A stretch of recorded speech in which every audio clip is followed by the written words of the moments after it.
un podcast de Cooperativa. Este es un podcast sobre historias que suceden delante y detrás de la pantalla, sobre las personas que hacen películas, las personas que las ven y las personas que las sueñan.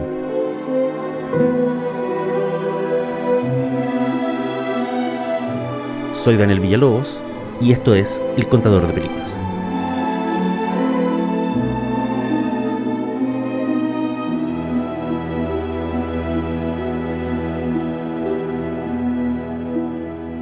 Esto es El Contador de Películas y la historia de hoy se llama La fotógrafa y el director.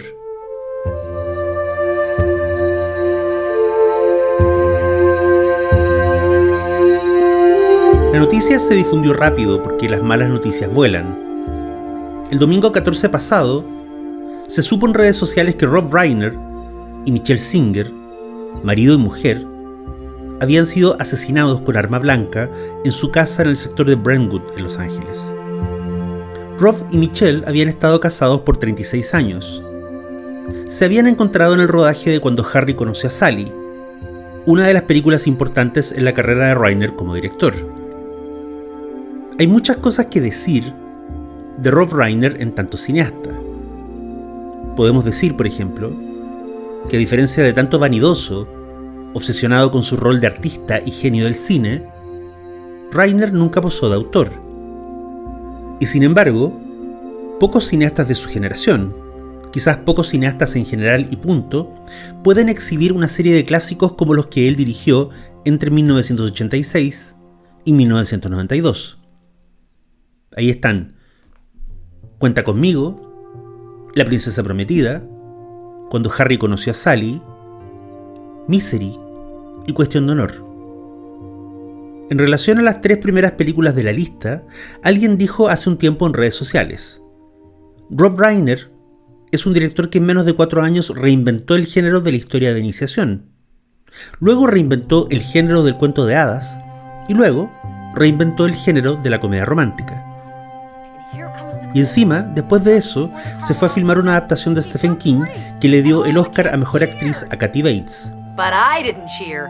I stood right up and started shouting, "This isn't what happened last week." Y 2 años más tarde, tomó la obra teatral de un entonces desconocido Aaron Sorkin y con ella filmó un gigantesco drama de tribunales sobre los límites del poder militar. You want answers? I think I'm entitled. You want answers? I want the truth! You can't handle the truth.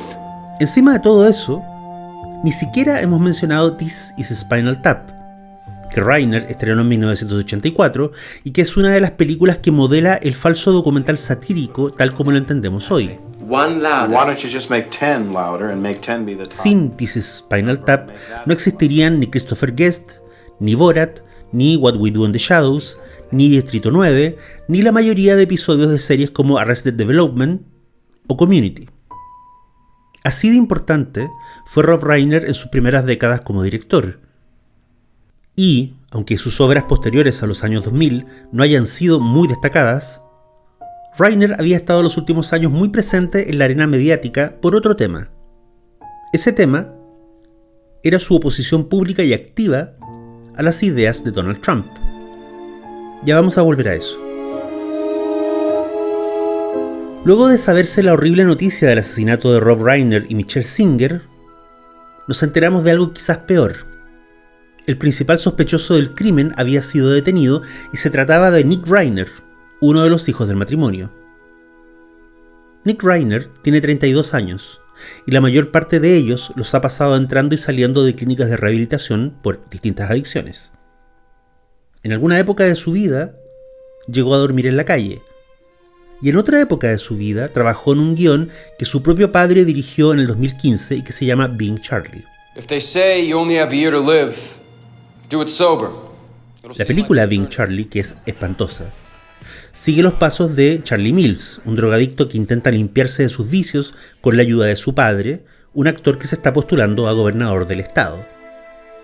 El personaje de Charlie Mills fue escrito por Nick Reiner a partir de sus propias experiencias y, según lo reconociera el propio Rob Reiner en una entrevista en la época del estreno, hacer la película juntos había sido una costosa forma de terapia. A veces, indicó Rob Reiner en esa entrevista, uno tiene que dejar de lado a los expertos y a los doctores y escuchar a tu corazón. Tu corazón te dice que confíes y ames a tu hijo, y eso es lo que estoy tratando de hacer. Los críticos entendieron el aspecto terapéutico y personal del filme. Aún así, en general, tuvo algunas de las peores críticas de la carrera del cineasta. Durante los últimos meses de este horrible año 2025, Nick Reiner había vivido en la cabaña para invitados que tenían sus padres en el patio de la casa familiar. La última actividad que hicieron juntos los tres fue asistir a la fiesta navideña del conductor y comediante Conan O'Brien. En el breve lapso en que estuvieron en la fiesta, los testigos dicen que Nick actuó de manera errática y agresiva. En algún momento discutió con su padre, quien luego se marchó junto a su mujer. Entonces el dueño de casa le pidió a Nick que mejor se fuera. Esa fue la última vez que Rob Reiner y Michelle Singer fueron vistos con vida. Ambos habían tenido enorme paciencia con las adicciones de Nick a lo largo de casi 20 años. El actor Billy Crystal, uno de los mejores amigos del director, comentó una vez: Rob adora a sus hijos, pero sobre todo ama a Nick, porque es el más frágil y es el que nunca han podido reparar. Es un niño perdido. Unos días después de la muerte del matrimonio, Stephen King, cuya relación con Reiner venía desde los años 80, publicó una columna en el New York Times. En ella, el escritor habla de Cuenta conmigo, la primera adaptación que Reiner hiciera de una de sus historias. Esa historia originalmente se llamaba El cuerpo, y era un relato semi-autobiográfico ambientado en el mundo de la infancia del escritor. In all our lives, there's a fall from innocence, a time after which we are never the same. It happened in the summer of 1959, a long time ago. Oh man, where do you hear this? Where do you hear this? What is it, man? You guys want to go see a dead body? En ese lejano 1986, King se sentó a ver la película a solas en una habitación del hotel Beverly Hills. Cuando terminó, salió al pasillo, buscó al director y le dio un abrazo. Luego se encerró en uno de los baños del hotel y se puso a llorar. En la columna, King dice: en las manos de Rob, todas esas escenas sonaban reales. Cuando Chris le dice a Gordy: vas a ser un gran escritor algún día. Gordy era yo. Fue Rob Reiner quien lo puso en pantalla.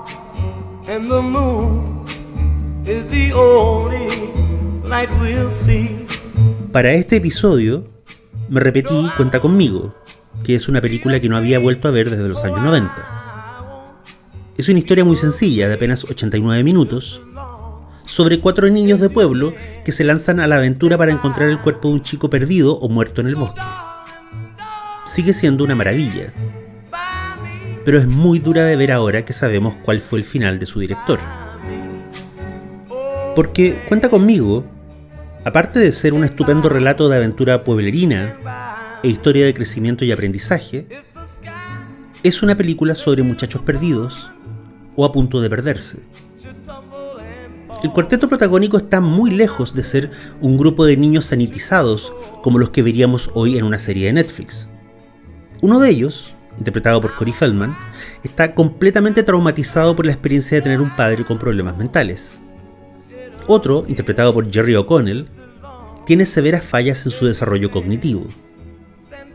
El que va a ser el escritor de adulto, Gordy, interpretado por Will Wheaton, es un huérfano moral que está a la deriva en una casa donde ninguno de sus padres ha podido superar la muerte de su hermano mayor. Y Chris, su mejor amigo, interpretado por el fallecido River Phoenix, es un muchacho que fuma, que dice garabatos, tiene un hermano pandillero, un padre violento, y hoy día sería catalogado por la jerga como un niño en riesgo social. Esos son los protagonistas de Cuenta conmigo.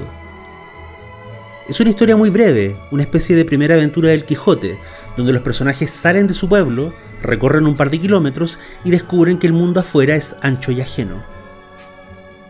Cuando regresan de su peripecia en el bosque, el narrador en off, que es Gordy adulto, interpretado por Richard Dreyfuss, dice: No habíamos estado afuera ni siquiera 2 días, pero el pueblo se veía distinto.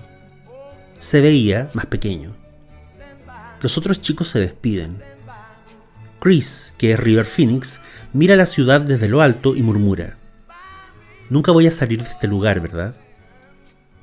Gordy, que todavía no lo sabe, pero va a ser un escritor y de hecho será de adulto quien cuente la historia, le dice: hermano, puedes hacer lo que se te antoje.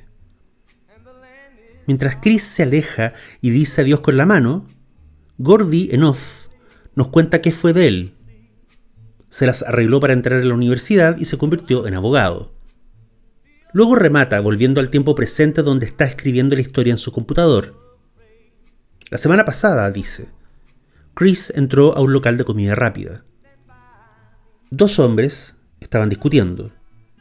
Uno de ellos sacó un cuchillo. Chris se puso en el medio para calmar las cosas y lo apuñalaron en el cuello. Murió casi de inmediato. El escritor, que ahora de adulto es Richard Dreyfuss, remata con una última línea: nunca he vuelto a tener amigos como los que tuve a los 12. ¿Alguien los tiene? Rob Reiner tenía 39 años cuando hizo esta película. Es considerada hoy como una de las mejores adaptaciones del universo de Stephen King y una fuente de inspiración para cosas tan diversas como el It de Andy Muschietti y la serie Stranger Things. Pero Reiner, hay que ser justos, no era la única mente artística de esa casa en Brentwood. Michelle Singer fue una destacada fotógrafa y productora de cine. Ambos fueron durante la última década muy apasionados en su activismo político, ya que veían al movimiento alrededor de Donald Trump como una amenaza real para el debate democrático en Estados Unidos. Y el actual presidente de ese país, en un ejercicio de crueldad y desatino que sorprendió incluso a sus críticos más severos, posteó un mensaje respecto a la tragedia de los Reiner al día siguiente de los asesinatos. En ese mensaje, el mandatario estadounidense se refirió a Rob Reiner como un director que alguna vez fue talentoso y sugirió que su homicidio era culpa del propio Reiner, debido a sus fuertes críticas hacia las políticas de Trump. Incluso partidarios del gobierno salieron a decir que el mensaje había sido feroz e innecesario. Eso no alteró a Trump, que reiteró sus dichos en un punto de prensa en la oficina Oval. En la ficción, los hechos dolorosos como la muerte de un amigo de infancia pueden cobrar un sentido y un destino a través de la mirada del cariño. Pero la realidad a veces no es más que caos y casualidad cruel. Porque, aunque Trump no lo recordara, había una conexión más antigua entre él y los Reiners. Porque el libro que catapultó a Donald Trump en los años 80 desde un simple especulador a figura mediática se editó en 1987. Lo redactó un escritor anónimo, pero lleva la firma de Trump, y se llama El arte de la negociación. Es una especie de libro de autoayuda para empresarios y fue un bestseller en su época. Y la imagen de la portada, que es una de las pocas fotografías amables que existen de Donald Trump, fue tomada por Michelle Singer, esposa de Rob Reiner, y muerta con él la pasada noche del 14 de diciembre de este año 2025, del que todavía no podemos escapar.